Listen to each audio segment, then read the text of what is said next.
You are listening to Drew and Kyle with Comics for Fun and Profit, and we are going to discuss previews, catalog, and what we are looking to order, what we want, what tickles our fancy, what we've got to have, and what we can't wait to get our hands on. Let's start with the Marvel previews, the little insert in there. I'm flipping through here, and I know I'm going to be picking up Hawkeye. That's a no-brainer for me. I gotta have it. I might buy two. This is our May preview. Yes, this is May preview. I'm sorry. Yeah. And we're both gigantic on Hawkeye, and oddly enough, this month we've got Hawkeye and the annual for Hawkeye. Yeah, so it's going to be an expensive month. Are you going to do doubles on these? I don't know about any real potential with the annual to do a double, but I'm more than likely going to do double because I'm trying to keep additional runs on the regular series. Yeah, I'm doing doubles on all of Hawkeye. Even the annual? Yeah, I'm gonna buy two annuals. So I'm basically going to be paying full price. Yeah. Now I like the idea of the annual because it's a Kate Bishop thing, and we've really dipped our toes into the Kate Bishop thing, especially with when the first trade came out for Hawkeye, how they incorporated, what we're calling the Zero issue, the old Young Avengers Presents. Young Avengers Presents number 6, yeah. Where we went back and did a bunch of Kate Bishop stuff from Fraction, and now we see in the annual they're going to do a big Fraction highlight that's going to be quite a bit on that as well. So we're getting a lot of Kate Bishop in here in these last few. Which is blowing up on eBay, by the way. There's tons of people trying to sell that thing now. Oh, that Young Justice? Yeah, that Young Avengers Presents, yes. So we weren't the only ones that thought that was a great idea. But we got on right as soon as that trade came out, we scavenged to see if we could find as many of those as possible, because honestly, it really does complete the collection when you've got your Hawkeyes and then you've got that tie-in. That was the first thing Fraction did in the Hawkeye universe. It's really nice to have that with your collection, and I think really puts additional value to that Hawkeye run. It's a Zero issue that's not a Zero issue, and that's the coolest thing. It's the first Fraction Hawkeye, and you could have it for a song there for a little while, and it's tough to find. It's tougher to find now, but I'm sure there are comic shops that have them in their bins and don't quite realize it. When it first came out and nobody really realized it was the tie-in with the trade, you could get all 6 of those for less than cover price. They were selling them as a 6-pack because after 2 or 3 years, the glimmer had worn off of them and nobody really had any need for them. Now, what do you think about that set? I've just been going after issue 6. Yeah.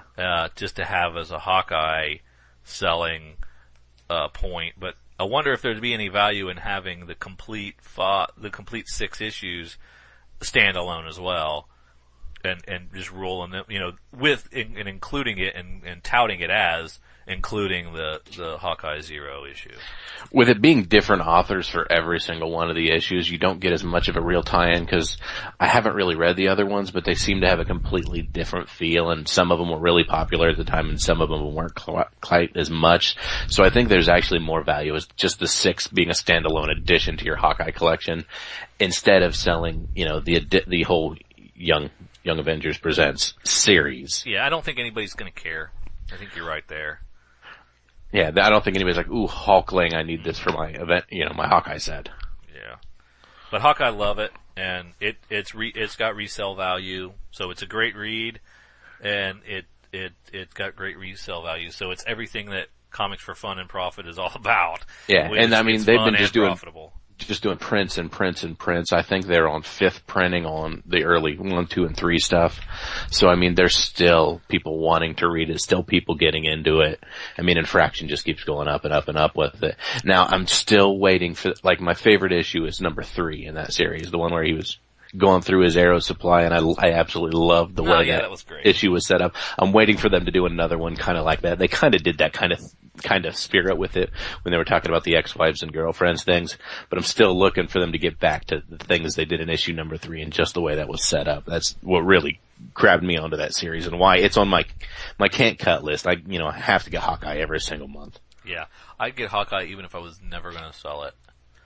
Yeah, and I don't know if I'll ever be able to sell I was going to say, I'm buying multiple because I'm keeping an entire run for myself. Yeah. And then, there's value in it because it's just become more and more popular as it goes. So of course I'm getting additional ones of those because, after a few months you can flip those and help people finish their sets. Yeah, exactly. I hit the Superior Spider-Man section. You have jumped off of Superior, is that correct? No, I have I'm going to do these two. Okay. I'm doing these two right here through 13 and 14, and I have myself labeled as getting out just because Marvel and this 2 per month, $4 a piece thing gets to be too much, especially when you want to speculate on some new number ones and you want to pull some other stuff.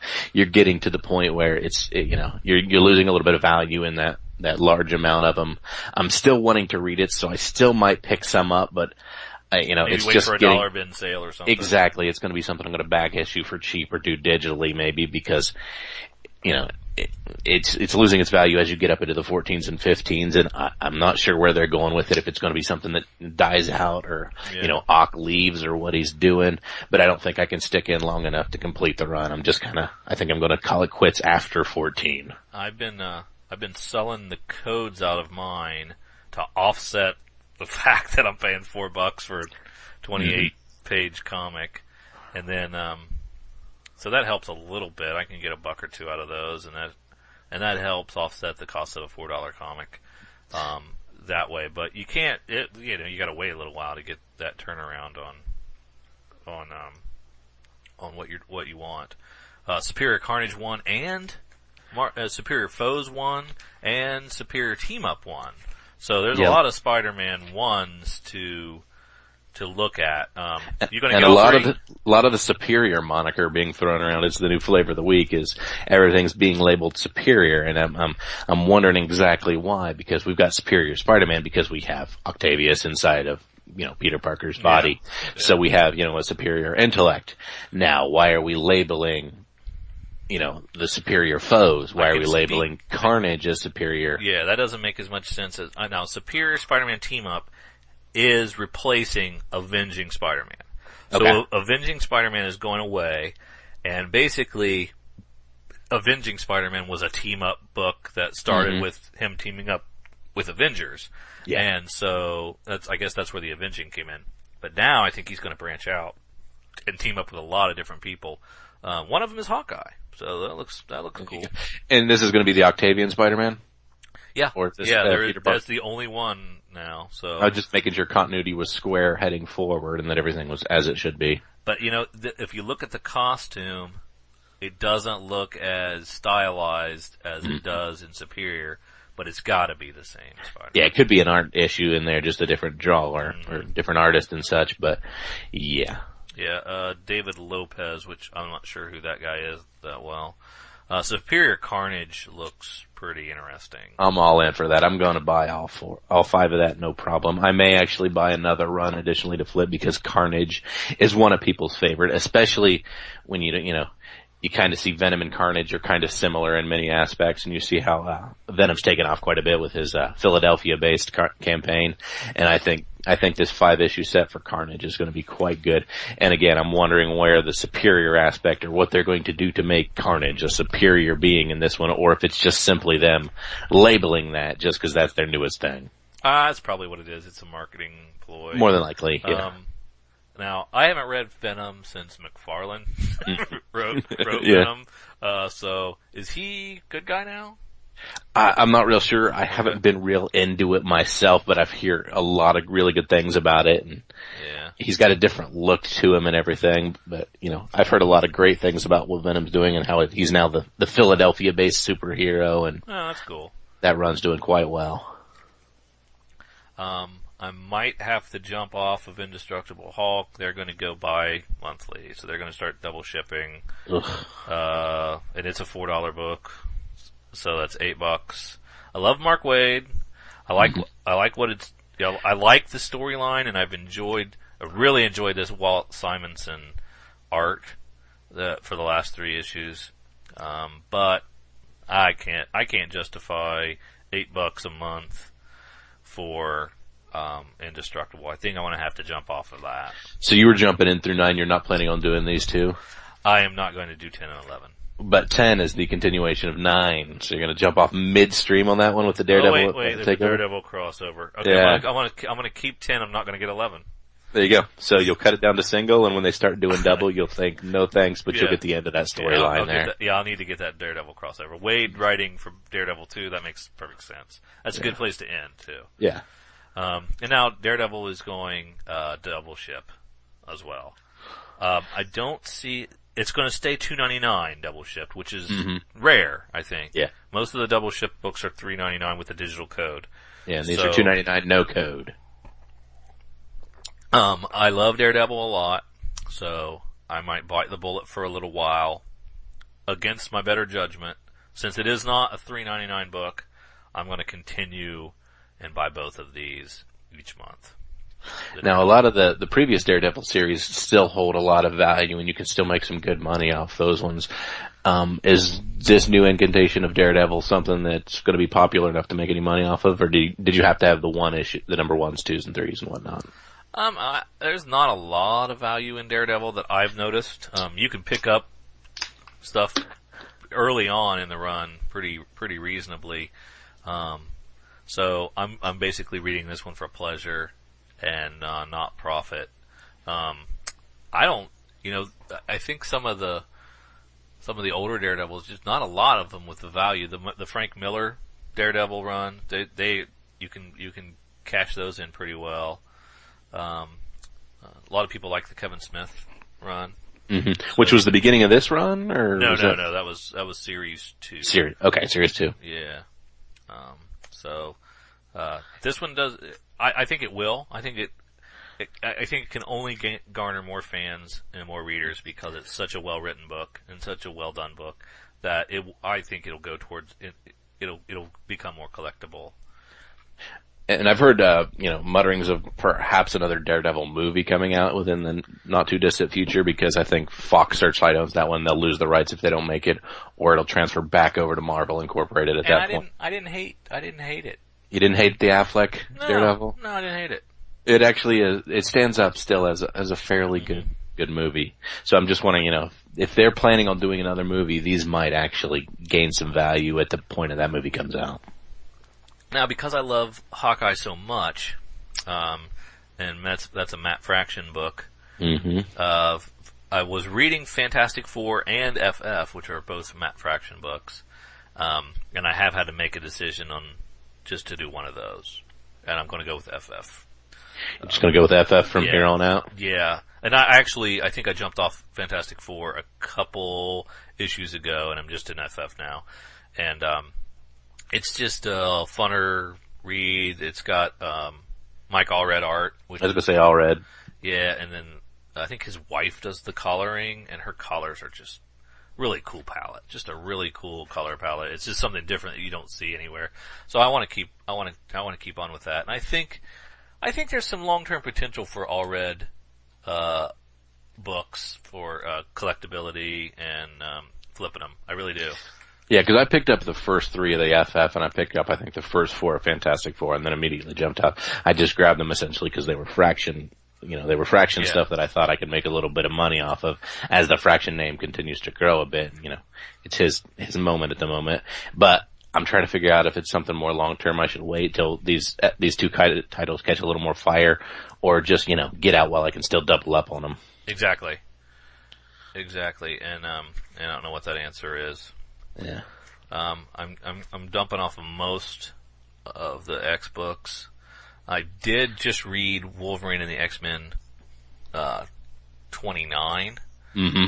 And I really enjoyed it. And it was a starting point, jumping on point. And it's Jason Aaron who also does Thor: God of Thunder, which I really enjoy that book. Yeah. So I'm going to try to fill in the blanks and pick up this book and moving forward. And sticking with it for a while. I'm just following it for Jason. I'm just going to be reading it for Jason Aaron, basically. But it's cool. He's a good writer. I like the guy.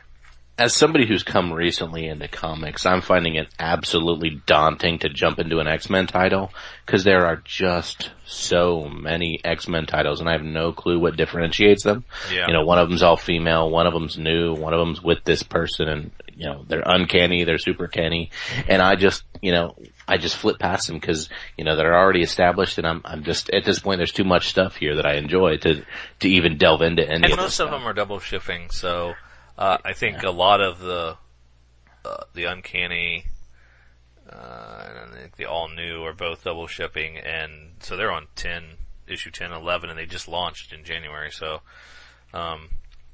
it is tough. It is tough unless you were right there at the beginning. You can easily get. It seems like you get passed up, and you can't hop back on. But so what all X-Men stuff are you in? I'm behind because of the double shipping. I think I'm reading Salvage Wolverine, which is not really an X book, but I'm reading that. I'm a couple issues behind on that. I'm reading Wolverine and the X-Men now. I've read some All New X-Men, and I've read Uncanny X-Men, but I'm only like 5 or 6 issues in, so I'm not caught up. It's tough. It's tough to maintain. And the same way with the Avengers, there's so many Avengers books, it's tough to keep up with them all and know which ones are the good ones. And, especially when you're ordering through previews and you're 3 months out. Yeah. Before, you've already ordered 3 issues of something before you've read it, before you've read the first one. So it is a challenge to pick and choose what you want to read, you know. And you mentioned Savage Wolverine for a second. I've been, collecting those as well, and I bought a few extra of the initial issue, and of course every time they do a number 1, I'm a big fan of Scotty Young, and always seem to try to pick up one of those variants whenever I can. Those are great, yeah. I'm a big fan of what he's doing there. Just, I love the look of it, and I love the feel. It's just, it's a lot of fun to see the childlike art on that, and it's really cool. But, I'm noticing on Savage 7, it's different writer. No Cho, and I'm wondering did I miss that he jumped off of 6, or is this the first place he's out? Yeah, you're noticing something I didn't catch that. Yes, and I see the Elektra tie-in, and that looks really neat, but if Cho's out, this may be a great time to just say, alright, I got the first 6 or 5 or whatnot, that's good enough. Maybe I'll dip into it down the road and pick them up in a $1 bin or something. Granted, this is going single shipped, but I think, as far as me, I win a few extras on these, because I'm planning on flipping the first run of 5, because I really like the way the series is going. But of course, that's when I thought Cho was going to write more than apparently 6 or 5 issues on it, so that's something I'm going to have to double check into and look at and see if it's time to get out now or, hold on for a little bit longer on that. I mean, you've got the Wolverine movie coming up real soon. Is that going to bolster some extra attention for people that are like, let's go back into the comics. Ooh, here's something I can get into fairly easy. Here's something that's, a low run I can, get into and start to enjoy a little bit. And that's possible. But I mean, we just came off of an Avengers $1 billion movie, and Iron Man 3 did $1 billion in a couple days, didn't it? Yeah. And I don't know if there's an appreciable increase in Avengers and Iron Man books. So I don't know if that translation is there. Yeah, that's what I'm not sure either, but it can't hurt. You get a lot of people like that. Now, speaking of Scotty Young covers, Scotty Young is doing this wonderful, the Emerald City of Oz. I actually put that on my order. I did. I grabbed the first issue of that. I'm going to get the 5-issue series. Well, he's going to do all the art. He's apparently been doing these Oz series is for a while. Okay. So, if you flip to like the third of the back page, there's several trades with all these different Oz stories that are already bound in big editions and stuff. So apparently Scotty Young has a whole Wizard of Oz thing that I wasn't aware of, but it looks really neat. And I'm thinking I'm going to grab this one and just see where it goes. If I like this one, I think I might delve back in and see if I can get some of the older stuff, just because it's a really neat world. And they're between movies and books and everything, they're doing a lot with the Oz, with all the different Oz stuff, and I think it's kind of neat. It's cool to look at. It's cool to look. I wonder what's if the story is something I give a crap about, but yeah, exactly. You never know. But the art it does look nice. Anything else in Marvel that's jumping out at you as something? Wolverine now, 6 and 7, double issues. I'm jumping off. You're done. I'm jumping off of Wolverine. And I was huge, I bought like 3 or 4 copies of the first issue of this Wolverine series. I like it. I got the Scotty Young variant because I like the collectability of that. And then I feel like if I can fire off the regular number 1s and double or triple my money or hold on to them for a year and make even more on that on those single issue ones. Granted, the print run was a lot more than I thought on that.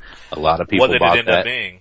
I think it was over 100,000 it's tough. on that, which just, knocks down your collectability just a little bit on that because so many people are having them. But I mean, granted, nothing compared to the 80s and stuff like that. But I think, the market's fairly flooded with them. Granted, I haven't gone into any shops and really seen them sitting there.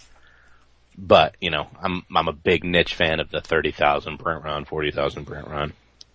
Yeah. I think that's the sweet spot. It's still popular enough to have, fans, and it's got collectability. It's not in danger of getting whacked.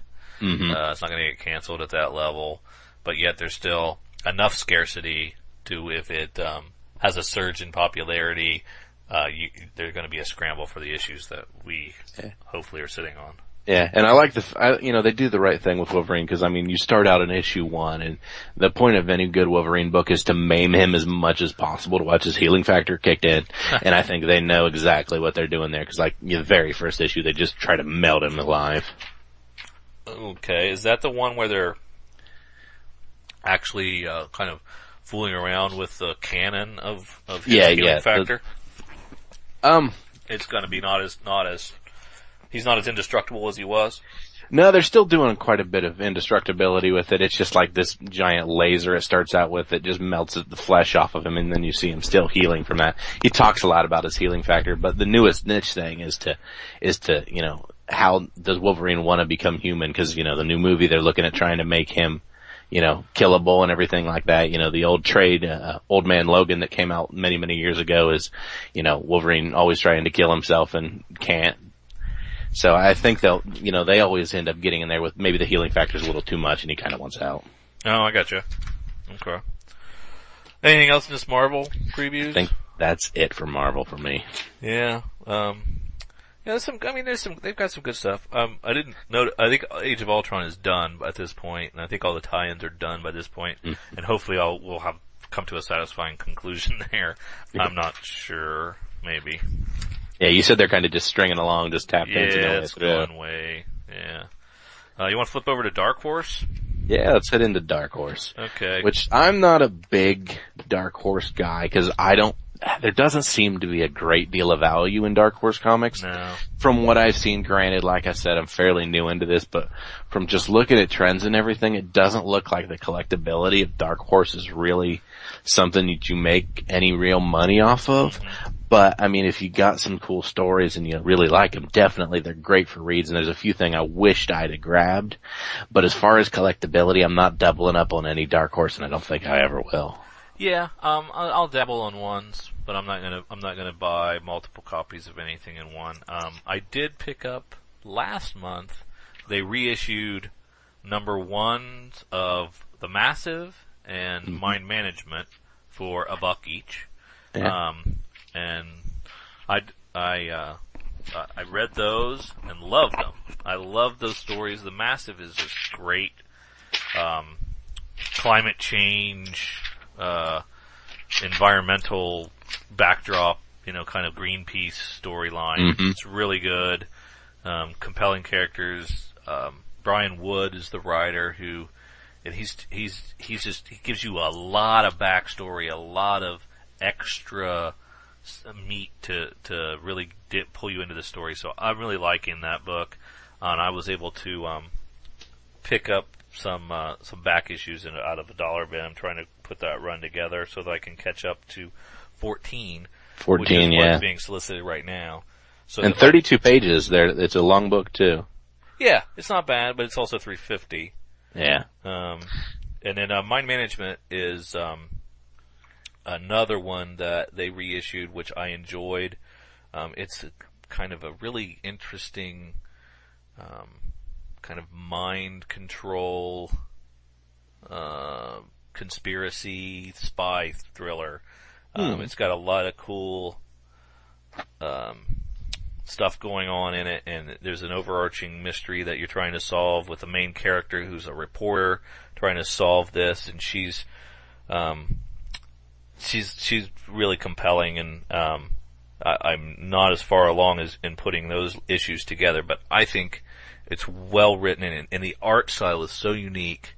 Yeah, I'm seeing a lot of watercolors on the cover art there, and it's really kind of neat. It differentiates it from anything you've ever seen. If you get inside, it's kind of sketchy. It's really sketchy. He doesn't really get really fine detailed, but it works for this title because of the nature of the story.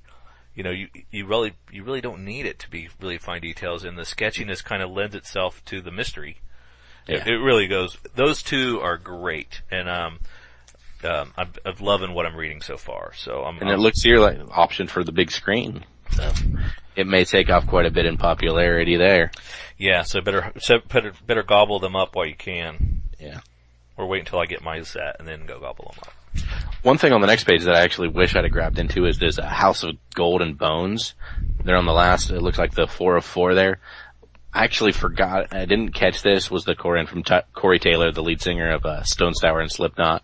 And some of my friends have been really into, you know, that's the name of the last 2 albums they've come out with as well. House and I of Gold really and like, Bones. yeah, I really like the idea of albums tied in with, you know, how creative Corey Taylor is and what he's done with his writing. And then I think on issue 3 or 2, he also did some cover art stuff as well. So I'm kind of upset I missed that one. I think I'm going to go back and try to get that one just because I think as creative as he is, you can get something really neat out of that. And then of course incorporate it in with the albums and see what you can infer from, you know, what he's thinking in the CD titles and the lyrics as well as the comic. Well, from a collectability and value standpoint, when Coheed and Cambria frontman put his comic series out a few years ago, it ended up being highly collectible and, you know, $10, $15 an issue, so skyrocketed pretty quickly. And then I think there was a lot for who was the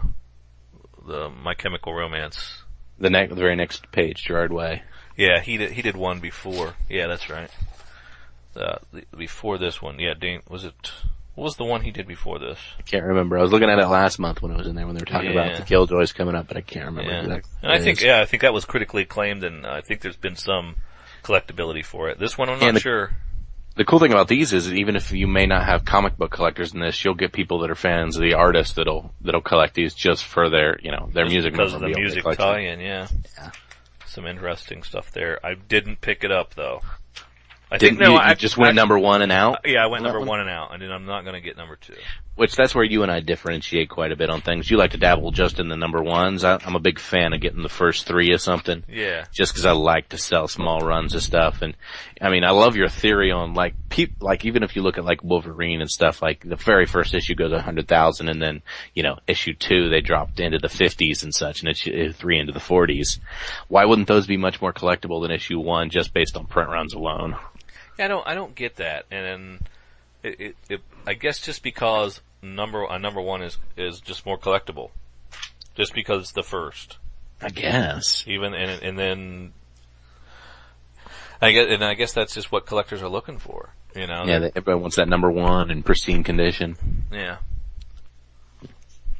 Even though there are many more of those to be had. Exactly. You know, the second one is going to be more rare because so many more people jump off so many people just spec on the very first issue. Yeah, yeah. And there's a lot of people like me that just pop on and grab that one. Yeah. And just but I'm a big fan of grabbing the first 3 or the first 5 because I love reselling stuff as runs as opposed to just single issues. But for me, I have a finite budget that I'm working with. So if I know that, I know I'd rather get 5 different number 1s. Yeah. Oh yeah. Than the first 5 of one series, just in case I can hedge my bet a little bit better that way. Because nobody wants to miss out on the next Walking Dead or Peter Pan's or Faust. Yes, like I've already done. Thank you for bringing up that. My apologies. Sore spot.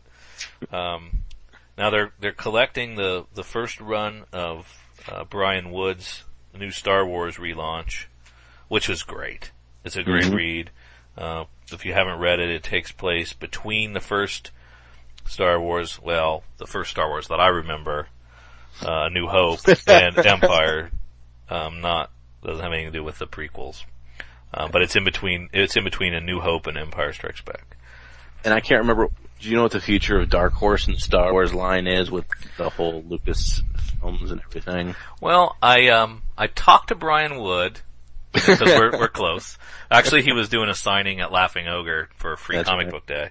And, I was getting, my comic signed, and I was like, now what's the deal? You know, with Disney, is this gonna affect you? And he said, you know, as far as he was under the impression that he could finish his storyline, and I think it's like maybe a 12 issue series or something, so I think after that maybe they'll take it back.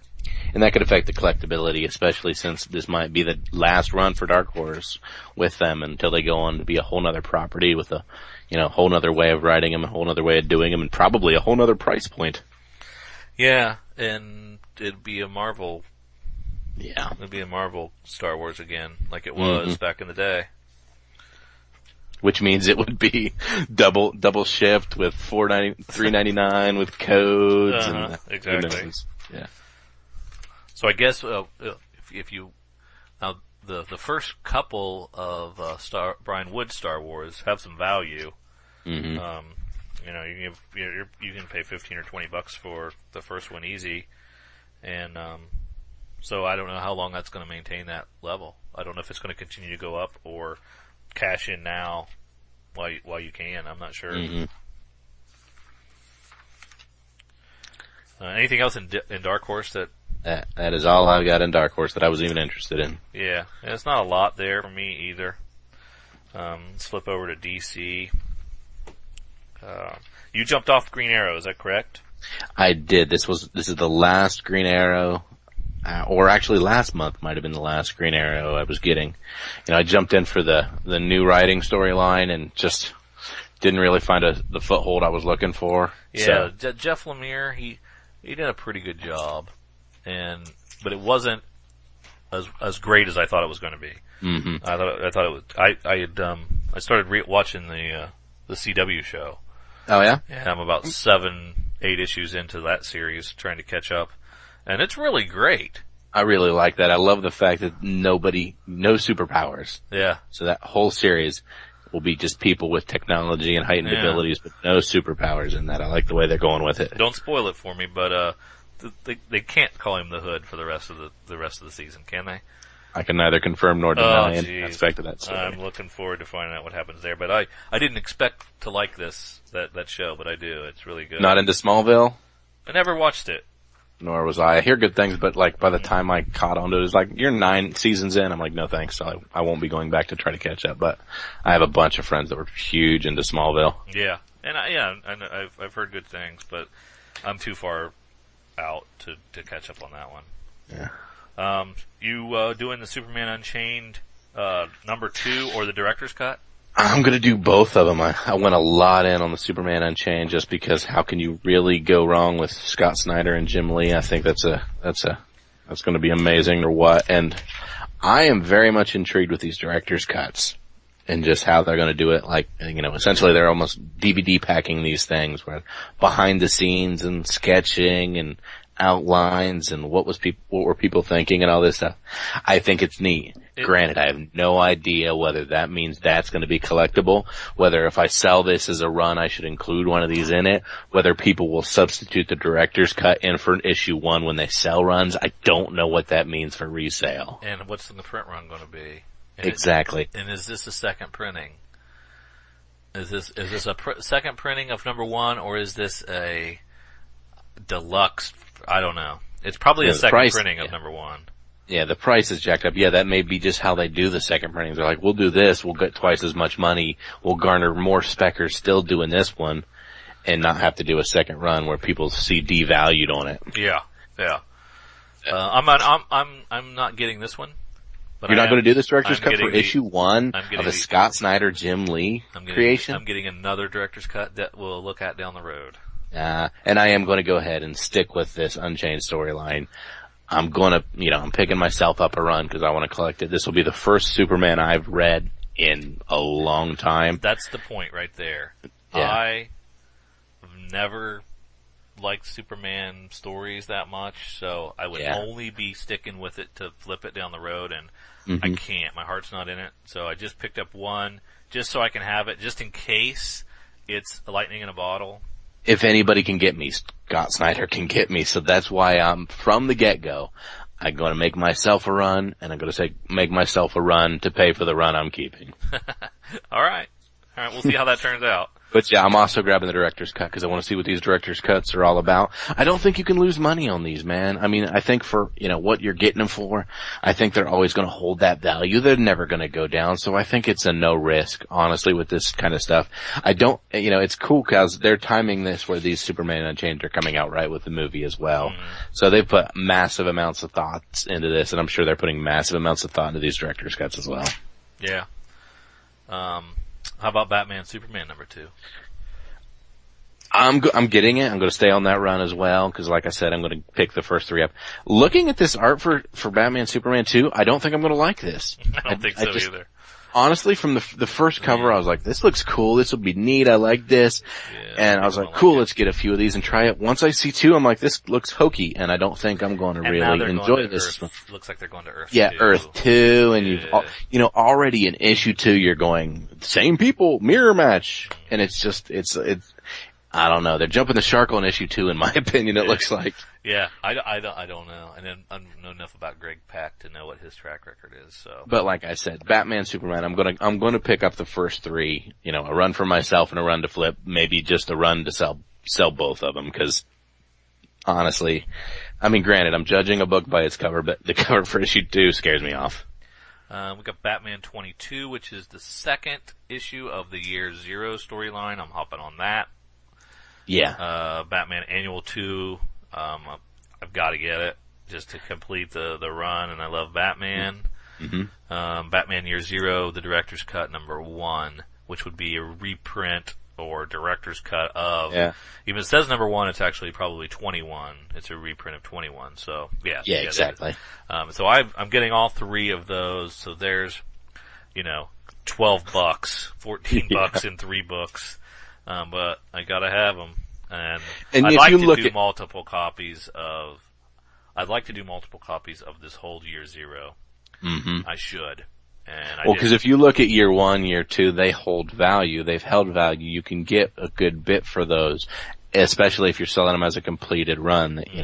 So there's no reason to think, especially with Snyder involved Year 1, in the fight. I don't know if you can get much for Year 2. No, maybe not so much there. And this is, this is like a 4th or 5th year, really. Yeah. But I'm excited for this first book to come out where 21 finally hits and I see exactly where he's going with this. Yeah. I think it's going to be cool. Do we know how many issues he's going to do Year Zero? I think it's like an 11 issue run. Yeah, and I think that's going to be really cool. Yeah. Again, I'm going in for the director's cut. I'm only single doing the annual. I don't think you can make money on annuals, so I'm getting one for my collection, but I'm not getting any extra annuals. Now, well, when we look at June previews in a few weeks, if there's a director's cut for Batman Year Zero #2 and Superman Unchained #2. No, I'm not going to play that game. I'm going to do I'm going to do the first one just because I want to see what they're about. I like the idea of sketches, behind the scenes, creation aspects of it. I might actually be angry. I think that's cool. That. Oh, if they do that, I would be I would just be like, DC, you are just taking your people for granted. You're just sucking money out of people. It's awful. But I like the idea because I know they've spent a ton of time working on Unchained #1 and this Year Zero stuff. So I think it's cool that they realize they have a lot of extra stuff. Let's give it to the comic book collectors and the readers and show them what aspects and behind the scenes they might really enjoy. Yeah, I agree. Batman Inc. 13, the last one. You jumped off Talon, right? Talon, I can't make a decision on it. I just read 8. I just read 8 and I expected there to be a giant drop off because the Scott Snyder to James Tynion the 4th handoff. Yeah. And it wasn't horrible. It was good. And there's still a lot of stuff crammed in there that I need to find out what's going on. So I need to keep reading it. And I think I'm gonna keep going to 10. I'll probably do that. Maybe that'll be a good place to stop at 10. Get Have the, a nice the whole, 1 through 10 run and That's exactly right. dump them. Now, Batman Inc. 13. This is Grant's The Swan Song. Yeah. That's guaranteed. Yeah, I was so upset with the last one I had where I had Japanese Batman that wasn't written by Grant Morrison, and I was just like, I bought a variant cover of that issue. That's true. That craptacular issue. Yeah. I didn't realize that wasn't a Grant Morrison. And when I saw a chance to pick up a variant cover of it, I did, and it's not going to be worth anything. No, because it wasn't I didn't like the issue at all in all reality. So I'm not sure why you couldn't have Morrison do all 13 issues, why he had to pop off for one, or what exactly they were doing. It just seemed like they were like, well, we got nothing going on. Let's just toss something in under this moniker and hope nobody notices. Now this is the last issue.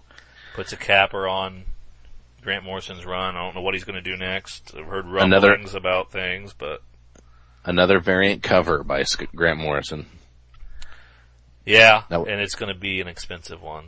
It's a 1 in 25, so it's going to be at least $12. That's going to be your $12 one. Now we passed on the last Grant Morrison variant issue for 12, was it? Yeah, because we were looking at that and we're like, has Grant Morrison done a cover for these before? I don't think so. I think it's going to be highly collectible. It would be great to have and hold on to it for a little while, but I just couldn't pull the trigger. It's $12 for me, for one issue, when I can buy 5 or 6 other ones. To what, aside from, the killing of one individual, has not been a really strong series necessarily. I haven't read enough of it to know. Really? Yeah. I don't know how good it is. It's been good, and I've enjoyed aspects of it, and it's his wrap up of Damian and, creation and destruction, but it's not been phenomenal. So yeah, in that aspect, I was like, I don't know that I can bite the bullet for a $12 variant just because it's not a phenomenal series. Granted, it's going to be one that's going to be known for a while because of the Damian aspect. But yeah, and then here you have Grant doing two variant covers in 2 consecutive issues, it looks like. So it's not a one-shot, variant by him. He's doing it twice. But that's it. Yeah. And then it's over. So I don't know. I think that would be a good buy. Mm-hmm. I'm not going to do it. It's great for somebody else, not me. If I found $12 in an old shoe, then I would take that $12 and then I would buy that variant because it would be mad money. Completely agree. Nightwing 22, still on this? I am a Nightwing guy. I have spent every waking moment collecting this Nightwing run. Part of Kyle Higgins in this Nightwing run is one of the things that's kept me in comics and really like it. I'm in. I'm going to follow this Chicago thing out. I'm going to find out who this prankster is and all this fun stuff, and I'm in. Now, I don't know. Do you have a theory on who prankster is? I don't. I've heard talk of, is it somebody we've already met? Is it going to be a roommate? Is it going to be, somebody we've seen before? Or, but I don't have a theory at all on who it is or who this super hacker is. I think it might be the roommate that has the camera and does all that stuff, but I don't know for sure. That's just kind of... I actually thought this would be wrapped up by now. I'm surprised at 22 we're still talking about the prankster. 22. Well, it's an original enemy from, and they're in Chicago where they've... Yep. So I'm not sure exactly what he's doing with it, but I like the idea and, I like this, this super hacker prankster. I think it'll be a neat little thing, and I like the way he interacts with Nightwing and how he, hacks his glasses and these type of things. So you're going to continue to collect and keep Nightwing? I really enjoyed, cause I jumped into Nightwing and it was well into, when I jumped in it, we were in the teens and such, so I really enjoyed scavenging for the entire Nightwing collection. And now that I have everything, I have every issue of this new series, I have, all the first prints, all the second prints, the newsstand variant, I've got everything you could have for this new Nightwing. I kind of want to sell this one off and try to collect a whole nother one, just cause I really enjoy the hunt. So, I've got this. And 4 is the one that you have the most difficult getting because... which I actually, in my look for 4, I ended up buying an extra one. So I already have 4 for the new the most difficult one. Yeah, I've already started with a secondary one for that because I got a good deal when I found another one on that. So yeah, I'm ready to start a second collection on that because I've got... is super scarce because, do we ever figure out why? We never figured out why, because if you look at the print run, you're like, okay, it sold 53,000 copies essentially of it. That's not scarce. That's not hard to find. Is it just because it's got the Batgirl crossover that, all the Batgirl people snagged it up and it just wasn't there and they never did a second printing of it? Because they did a second printing of 1, 2, and 3, but not 4. No, they did a second printing of 1. They've done a second printing of 8 and they did a second printing of 18. Oh. They haven't done many second printings for anything Nightwing, which is which is cool because it keeps the value of your first runs and everything like that. There's very few things that they did a second print on. Okay. I just can't figure out how something with a pretty high print run or order run, if you're looking online, still has that kind of value for some odd reason. And maybe Diamond inadvertently shredded 30,000 of them and didn't tell anybody. Diamond would do that. They would definitely do that. What about Batman 66? I'm gonna pick this up just to see what it's about, and I think this will be something that will have value. I really do. Because if you think about this Batman 66 and this Adam West stuff, you can't get this television series on DVD or anything. There's all this struggle with the rights to who owns it and can you create toys based on this series, and everybody's always fighting with the television companies. I'm surprised they were able to make this into a comic book, but I think once that comes out as a DVD eventually and you can buy that series or God forbid Adam West dies, there's going to be a lot of attention to this Batman 66, and I honestly think it's going to have some good value just for nostalgia, because you're going to have that older generation that has a little bit of money and would be interested in this kind of thing. Yeah, and I think once they figure out that now they can, eventually start marketing this series to the DVD ownership, then it's going to, create a little bit of fire. And I mean, people love to collect the old Adam West series, memorabilia and everything. So I think this is going to be a collectible issue down the road when things figure out. And I'm anxious to see how it's written or what perspective, or if it's something we've seen before with the TV series, or if it's a whole new take with these characters. I doubt I even read this one. I picked it up because Michael Allred's doing the cover. And I might flip through it, but it doesn't look like my thing at all. Mm-hmm. But I want to have one, just to have one. We're a little too young for this to necessarily be our thing. Yeah, I mean, I was not a giant fan of the show, so I don't know. That's probably blasphemy, but didn't do that much for me. You sticking with Green Team, Teen Trillionaires? Oh God, no. Oh God, no. That was one and done for me. It was horrible. I can't ever read another one of those. Never going with that one again. Not even on a bet. So that's a no. That's a no. Did you buy the first one? Yes. I bought the first one, but not thinking there's going to be much. I bought the first one, then I also picked up the original Green Team from 1975. Out of a dollar bin, just to compare them, because it was Green Team Boy Millionaires, and this is Green Team Teen Trillionaires, and just to compare and contrast them. Oh, how alliterative we've become! Yeah, so it was an interesting experiment, but they were both horrible. Now you think they're awful. Not everybody knows they're awful. Are you going to just try to fire both those in a grouping and sell those right now before too many people learn that this is awful? I'm going to wait and see if everybody else likes it, because I'm not the arbiter of great taste. Yeah, but I mean, on a scale of 1 to 10, you're giving this a 2. I don't think too many people can really delve anything out of that, and I don't think it's going anywhere. Yeah. They said it's a little too Instagram teens and yes, exactly. Way too tweeny, yeah. Anything else in DC for you? I mean, I struggle because I've got a good Teen Titans collection. I really like the way that's going. Oh yeah. I've gone back a long way in Teen Titans. I'm starting to read the old Perez Teen Titans because that's great stuff. Because A, being a Nightwing guy, I'm going back to his origin as much as I can, and B, this Teen Titans series, I'm just going back to where that moniker began as much as I can. So I'm going to stick with this Teen Titans, but that's mostly for my run. I've completed that, my search for all the back issues of that. So I've just got a big long run on that I'm just going to keep going with. I'm dabbling in Suicide Squad. I like where it's going, but not enough to buy it. That'll be something I'll try to pick up in a back issue bin. In Vertigo, Collider #1. What are you thinking about that? Oh wait, one more thing in DC okay. before we my little rant on Injustice. Oh yeah, Injustice. Among Us, because, you know, I've played the iOS in the video game, and I honestly thought with everything I had that this would be like 4 issues, and then when the game came out, it would be done.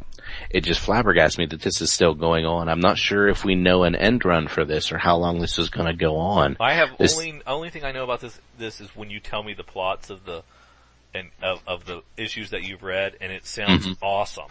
It really, I was very impressed. I didn't think anything of it when it first came out, but it's really cool how they just, you know, they're setting up this world where they'd all fight with each other and why they would. But I thought it was just a precursor, a build up, just like, you know, creating as much word of mouth for this game to come out, and then it culminate in the last issue of the comic, and then and then the game coming out. But no, it's continuing on, and we still don't have the end of the story, and I'm not sure if it's gonna push its way through the DLC for the game, or if it's just, you know, sometimes DC, when they got a hit on their hand, they're just gonna, you know, squeeze it till it's dead. So I'm not real sure about this. I jumped off, not really thinking it was going to be a long-term thing, but I've been snagging them up when I find them, just because, you know, I've got the run so far and I really like the way it's going. So I'm going to follow this here, and actually there was a lot of good money. I mean, the first issue's already up to like $20-25. Yeah. And this is what, Shazam? Yeah, you see Shazam on the cover, and himself, it looks like, because looks bad. It looks like, yeah, it's Shazam, and then, you know, the version of Shazam before he becomes Shazam or whatnot. Yeah, Billy Batson. So, I actually really like the Injustice. I like what they did with it. I just want it to end and wrap up nicely and not just go on until it becomes an awful series. But I think there's still some good collectability because the game's taken off and it's a really solid game as well. Yeah, I've heard good things about the game, and if, like you said, if they continue to release DLC, then they can tie that into new fights. Yeah, they've already done, so. You know, you can already buy a season pass for DLC, which is, there's 4 DLCs. They've released one with Batgirl. So we know that there's gonna be 3 more DLCs over the next 6 months or whatnot. So we know we've got more stuff coming, and then the iOS just dropped an additional Lobos character, as well as, doing some Red Sun variants of some of your favorite characters. So they're always adding new stuff to it, and I think they're going to try to tie that into the comic as well. Okay. Yeah. Done with DC? Done with DC. Sorry, I went back. That's all right. I forgot about Injustice. That's a good conversation, because I totally missed the boat. I thought video game tie-in, crap, not going to be worth anything. And honestly it was, but like once you see issue, you know, whatever at the beginning, spoiler alert, when, you know, Superman punches his fist through Joker's chest, you're like, they might have something here. That is cool. Yeah. That is very cool. Collider 1. I don't know if I got this one or not. I didn't grab one of these. I probably should have, but I did not end up with one of these. It looks like the thing I might enjoy though. Well, you know, Why the Last Man was on Vertigo. Sandman was on Vertigo. Those have a really special place in my heart as 2 great series with great collectability and, you know, everything you want in a comic. Yeah, I picked up Wake on Vertigo, so. Yeah. Tom Strong, Planet Peril, I'm gonna pass on that one. Yeah. Astro City #2, probably jumping off of that. Django Unchained, I missed the boat. That should have been, who knew? This is a movie tie-in comic. Yeah. Never worth anything. Never worth anything, but then we're like, you know, based on Quentin Tarantino, I haven't really been led astray in that regard. Exactly. I missed it as well, and it wasn't something I thought would take off as much as it has. And now this is the last issue, right? 6 in a 6-issue limited series? I believe so. Or is it ongoing now? No, it's a 6 of 6. Yeah, 6 of 6. Yeah. And I think 1 is going for at least $20. Yeah. Amazing. And Wake 3, you're gonna stay on Wake? I'm gonna stay on Wake. I mean, it's 10 issues, right? And I'm just gonna, I'm gonna write it through because I mean, Scott Snyder has done so much for me. Why can't I do a little bit for him? Plus, I think he can have the reins off him a little bit for creativity in a Vertigo comic more so than a established DC. And I'm anxious to see where he's going with it. Granted, I have not finished reading Wake One yet. I'm anxious to see if how he kills a horse in this one. He's been torturing horses in Batman. But yeah, I think there's going to be collectability in this Wake series as well. So I think that's something you're going to pick up a few extras of. Great. Then anything from IDW catch your eye? I don't believe so, really. Yeah, there's usually not much there that does anything for me. Thumbprint, maybe? Number 2? Yeah, Thumbprint. Let me see if I ordered that or not. I did. I'm staying on Thumbprint. And that's Joe Hill, who is Stephen King's son. And he wrote Lock and Key, which is a great series, but there's way too many of those to try to put any kind of run together unless you've got a lot of time on your hands. But this Thumbprint series is number 2 of 3, so there's only 3 of them. Yeah, I figure I can go all in for that. Get what I figure will be a really good story. I just don't. I'm only going the one single run because I don't know about IDW collectability necessarily. And you know who Joe Hill is, but I don't know if a lot of people do. No, I don't think so either. I'm assuming the pedigree he can write pretty good. Yeah. Half Past Danger. I did pick up number 1. There's a subscription variant that might be low print run, but I don't think I'm going to get number 3. So I'm going to pass on that. I'm jumping on. Pass on that one as well. I heard this Doomsday .1 series is very well done, but I did not get on that one from the get-go as well. Now my favorite publisher, Image. Yes. Yeah. Image. The reason we like to collect and flip things is because we don't want to miss out another Walking Dead and that kind of thing. Yeah. Or like Saga 1. Could have had 20 of those, but dropped the ball. Just walked right past a rack full of them. Satellite Sam, Matt Fraction and Howard Chaykin. Matt Fraction. I loves me some Matt Fraction. Yeah, I gotta get that. Yeah, I'm getting multiple copies of this. Yeah, I'm getting multiple copies of this. I am hesitant because it's black and white. Black and white, yeah. You're anti-black and white, but, I think besides Walking Dead, I can't name one that's, Well, I enjoyed the Clerks movie in its black and white format. So black and white isn't bad altogether. Yeah. It does translate, exactly. Ghosted number 1. I'm picking one of these up. I am skipping that one. The art looks okay, a little dark, but I'll just give it a read, I think. Yeah. Sheltered number 1. Sheltered I am picking up multiple copies of. I like just from the synopsis alone, this sounds really cool. It sounds like something that people like myself can get into. Would actually do. Yeah, yes. The prepper in me would be proud. Yeah. So proud. So yeah, this looks like, and the first rule of collecting comics is or making money off comics is if you like it, chances are other people will like it as well. So I'm drawn to this. I'm picking up multiple copies of this. I'm gonna start my own run, and then I'm gonna pick up some to try to make money to pay for that run I'm just purchasing for myself. I like it. Yeah. Let's hope that works out. Yeah. Manhattan Projects, I jumped off of this a long time ago, and I think it's still got some collectability, but I just don't like it, so I'm not gonna get it anymore.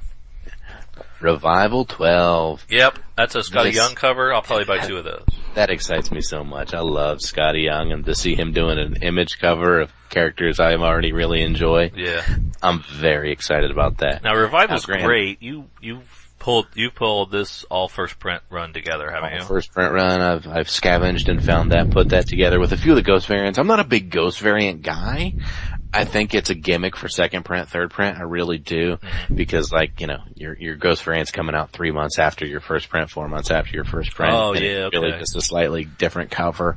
So, I'm not a big So they're calling it a variant, but it's really a second printing.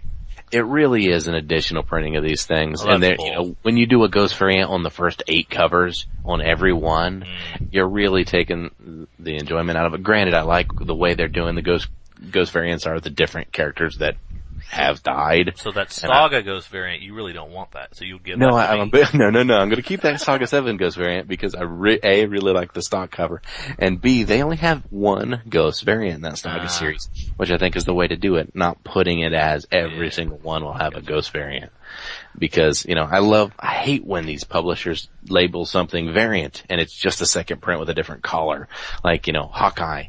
Second print variant. It's not a variant. They just made it blue. Yeah. It's not a variant issue. It's the same issue differentiated slightly. Different colors to watch on there. Are you caught up on Revival? I haven't read the last couple. I am very caught up on Revival. Actually, I don't think I read. It's still really cool. I still really like, granted, it still hasn't really culminated. You don't really know exactly what's going on. You got characters going in every direction, but so far it's done what it needs to. I'm wanting to know what's going on. I'm invested in this little town. I'm invested in my main characters. I care about their relationships, and I'm into it. I wish more people were into it. And now the second trade came out. I think it'll get a few more people and it'll become a little more popular. I hope so. That's good. It's nice when good creator-owned comics also sell well. What about that Saga Lion Cat T-shirt? You picking that up? I'm not gonna pick that. I do like that in black. I just read it says lying. I think that's pretty cool. Except there aren't too many people in this world who would get that. So I'd have to explain it far too often. Yes, they wouldn't get it. And I don't know if the ones that would be few and far between, I think. Yeah. You're right about that. What about Ezekiel has a tiger? I like that one too. Yeah, no, I'm not going to get that one either. The Bounce number 3. You still on that? If it looks like Bounce is going to be pretty cool. Second printing, right? Number 1 still second printing already? Doing a second printing of number 1. I wasn't blown away by number 1. But, it's by the creator of Sex, and, there's aspects of it I really enjoyed. Granted, looking at the cover to number 3, I'm a little freaked out at the direction it's going. However, I think it's something I'm gonna stay into, because I think it might have potential to have some value of it, and I'm at least gonna read a few issues. I was totally confused by number 1, so. Yeah, and there were sections in number 1 where there's a guy in a suit that's the bad guy, and he had, several pages of dialogue, and I just wanted it to be over because I didn't care what he had to say throughout the whole thing. Did you get any chin music?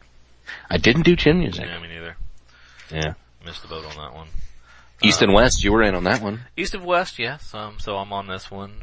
I've enjoyed the first one. I have 2 on my nightstand, but haven't read it yet.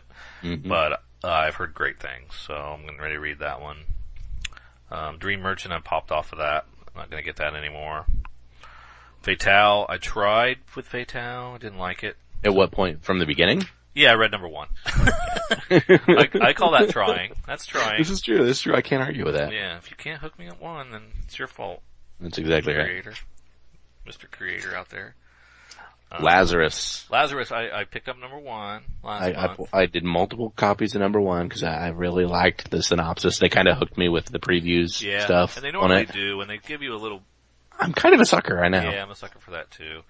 They did that with Accelerators, that online 7-pager of Accelerators made me fall for that. So, did you pick up number 2? Yeah, I'm picking up number 2. I'm going to keep going on the run because from the very first one, it looks like something I would enjoy. So I'm going to grab a run for myself just because I think I might enjoy it. And like I said, I got multiple copies of number 1 because I think it's going to have some value because people want it. And you can guess what I'm going to do. I'm jumping off. You are out of here. Yeah. Mind the Gap 13. Great story. Love it. Love it. Love it. Love it. And it's, this is 13, so I'm going to get this. I'm just going to get 1, but, I'd like to have two runs, but I can't even finish my 1 run. Well, yet. I read that in trades, and actually, there's no real value. I mean, the price hasn't gone up on Mind the Gap at all. I know, it will. Even number 1s haven't gone up, and it's on issue 13. Most of this Image stuff, if it's gonna pop, it's already popped by issue 13. That's the thing that's scary, because I don't care, it's great. Well, but as far as, What's the podcast called? It's Fun and profit. So you have to have both. This is very true, but it's concerning to me, like, will this run be able to finish or will this die? Because there's been no collectible value at the beginning, which means people aren't wanting it necessarily. They're stupid. So, it's a cool storyline. It's original. Well, it's kind of original. I like where it was going. I read the trade. I enjoyed it. However, it's just disheartening when you've got issue 13 and issue 1 hasn't really popped, doesn't even get any, you can get a run for less than cover. Still, already. Well, why can't I finish my run then? I'm not trying hard enough. I guess you're just not searching in the right places to search. Peter Panzerfaust 12. Yeah, I almost jumped into this series last year at at 7. this time. Last year at this time, we could have been ordering multiple copies of Peter Panzerfaust 1 and cashing them in for $300 a piece right now. And I wasn't into comics, but like honestly, looking back, it looked like something I would have jumped into. I wouldn't have. Granted, saying that now, I can say anything. But still, I know I would not have picked it up. Yeah. A German Peter Pan World War II thing, I would not have even thought about getting this. But I might get this one. You might get this one. So, but you have some back issues to this. I'm like 9, 10, 11, 12. So I've got a mini run, and I'm gonna. I think 9 was the good jumping on point.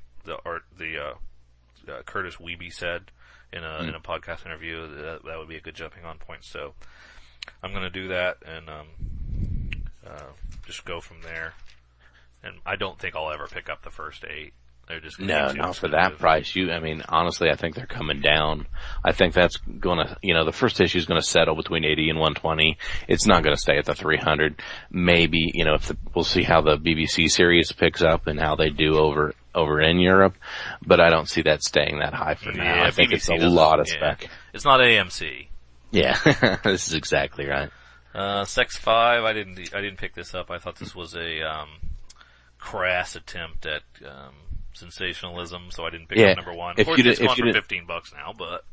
Yeah, if you'd have named it something different, but like, Sex number 1, like the print run's tiny on it, so I mean, it's got value, especially since, it's going up, and now with with Bounce coming out, Joe Casey's getting a bit of a name to him with, 2 image runs that are doing well. Yeah. It was a solid double from the very beginning based on, print runs like, issue 2 of Sex, it looks like sold just 21,000. So as it keeps going, it's got collectability just based on low print runs, but I missed out on it just because I thought it was the same thing. I thought it was a gimmicky title. It just felt icky. I don't want to buy something called Sex. And didn't want my wife going, why do you have this? Why do you have this? Exactly. Yeah, exactly. 10 grand number 3. After reading number 1, I wish I wouldn't have jumped off at number 2. I'd kick myself a little. Well, see, I was there was variant covers available for issue 1. I got both of them because I really thought this looked good. Same thing with issue 2. There was 2 separate covers that I was able to get, which was really cool. And now on 3, there's only a single cover, so I'm down to that. But yeah, I think this has collectability because I think it's really cool. It's like the new Constantine mixed with several other aspects, and I really like the way it was done. I think it's a better version of Constantine in my mind because Constantine's a little tainted by the movies and stuff like this. So I think this has a lot of legs, and I'm going to collect it and grab up as many as I can because I think it's going up. Some of the reviewers said have weighed on this, saying that Straczynski starts a great story but can't maintain. Mm-hmm. So I'm kind of hesitant a little bit, but I really enjoyed that first issue. It was great. Yeah. Thief of Thieves. I'm still on this just because it's Kirkman related. But it's not really Kirkman. He co-writes it. So honestly, I don't think he even writes it. I think he just kind of puts a check mark on it at the end of it.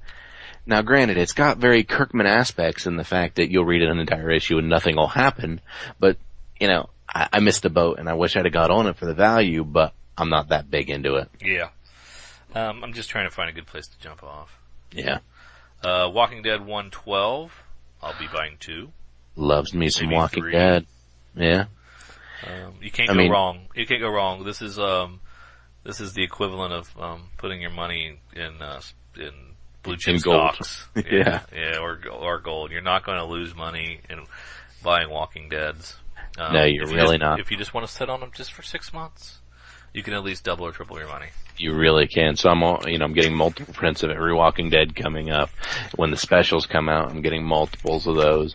Of course I've got my own collection I want to keep, but I'm getting as many of, I'm getting extras as well, putting together small runs and being able to flip them for double my money and just a little bit more to pay for the Walking Dead collection I have. It's, I think they're heading towards something really good too. A real high point since 100.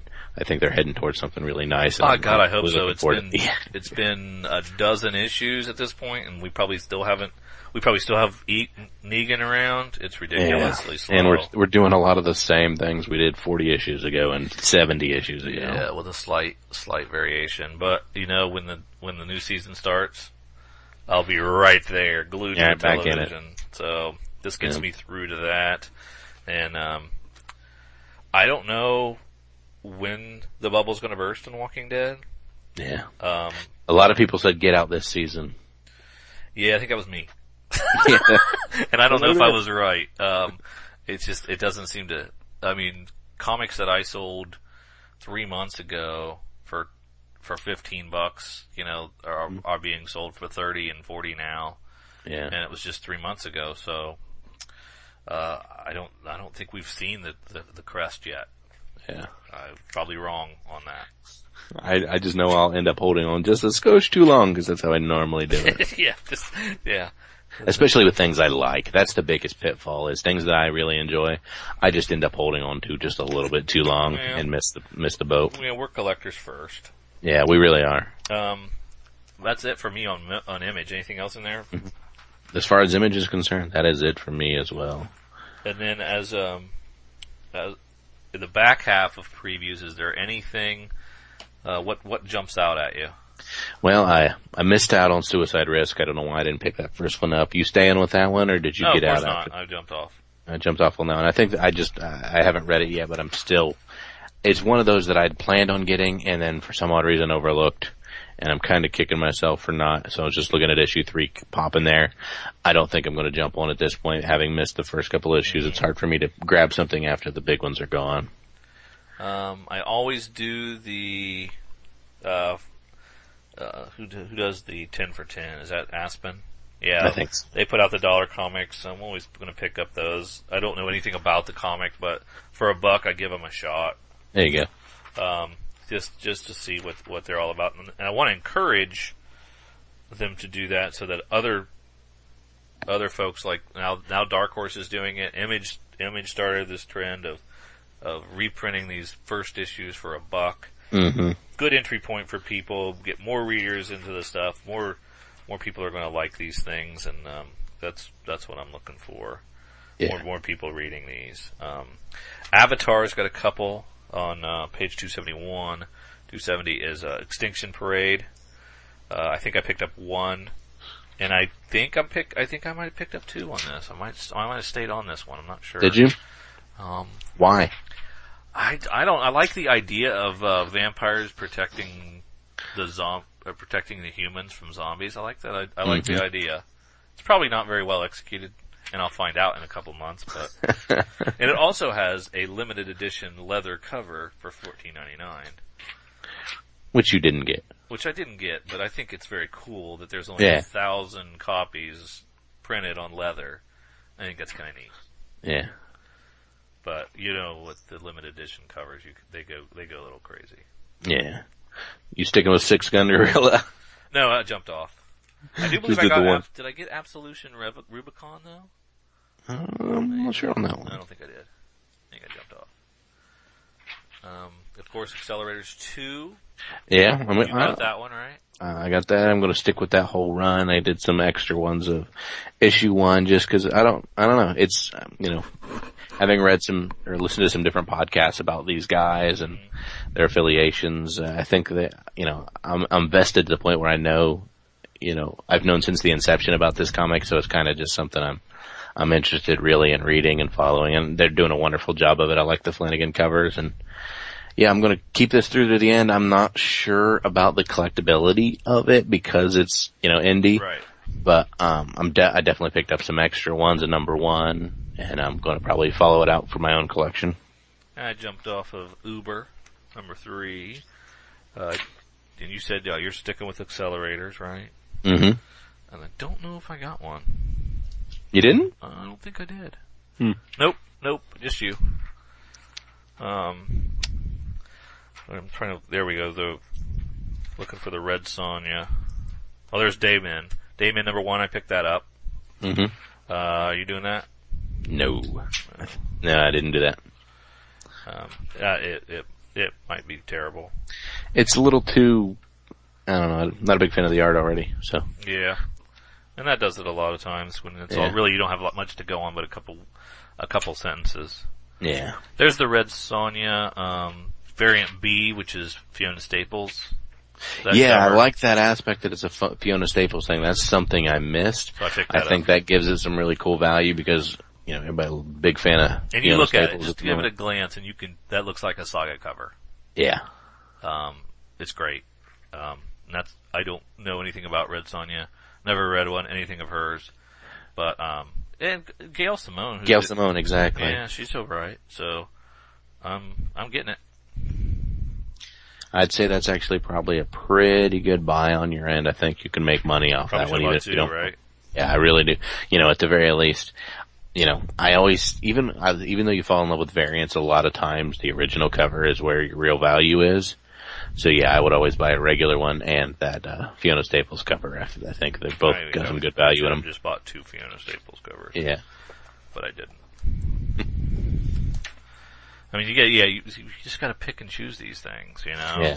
There's just too much out there. You can't go too nuts. Yeah, I mean, there are different types of comic book speculators out there that buy 10 and 20 copies of these, sit on them, and see what happens.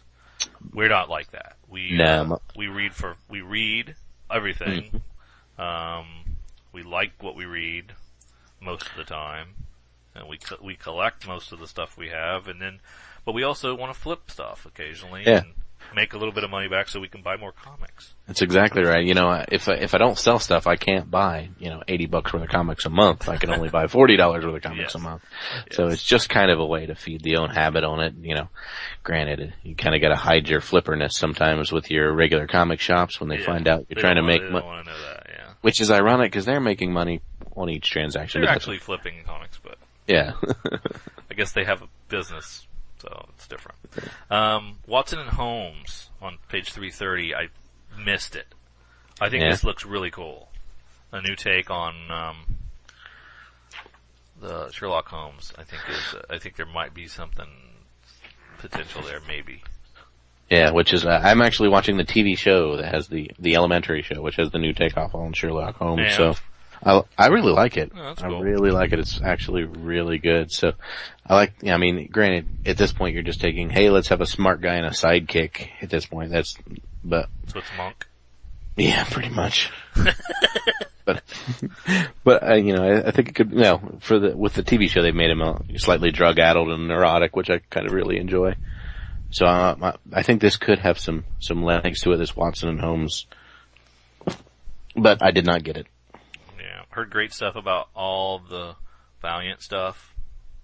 I've heard they're great reads, but I don't have any of them, and I think I still have Exo Man of Wars and Blood Shots from the 90s in a long box somewhere, so I'm not buying any more Valiants for a while. Yeah.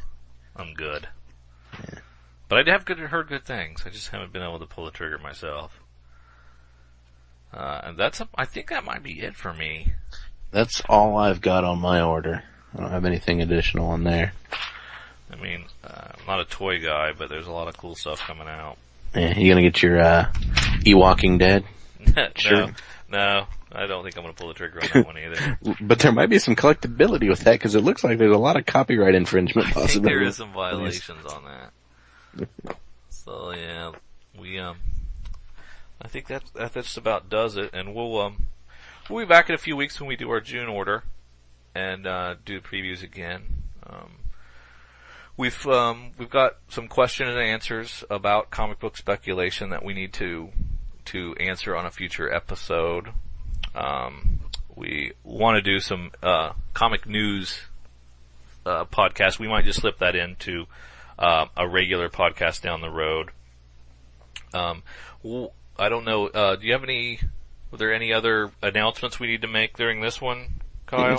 Just kind of like, I'd like to get some dialogue going with listeners on Twitter and Facebook because I've got questions and what, do they think, selling a digital code will affect the price of, an actual collectible book and this kind of questions. I'd kind of like to get people involved on some Twitter and some Facebook and just kind of, bounce some questions off and see what their thoughts are on some of these speculation things and some of the way they make money on things. Do they sell them as runs, individuals? What's the best way to do it? And all that kind of fun. Yeah, let's do a little idea sharing and see if anybody's cracked the code on the best way to do this, to enjoy your collection, but also flip it and buy more books.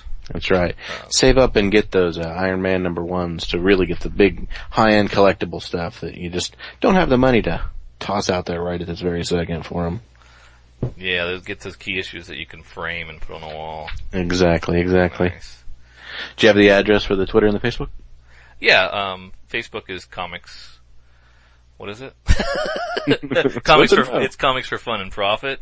Facebook / Comics for Fun and Profit, and our Twitter is Comics Fun Profit at Comics Fun Profit. So just find us there. We also have our those addresses in the descriptions and on our Podomatic website, so you can check it out there. Follow us, like us. I'd like to do some polls and just kind of some inactivity going on and get some feedback from listenership. Great. Until next time, this is Drew and Kyle with Comics for Fun and Profit. Good luck. Thanks a lot.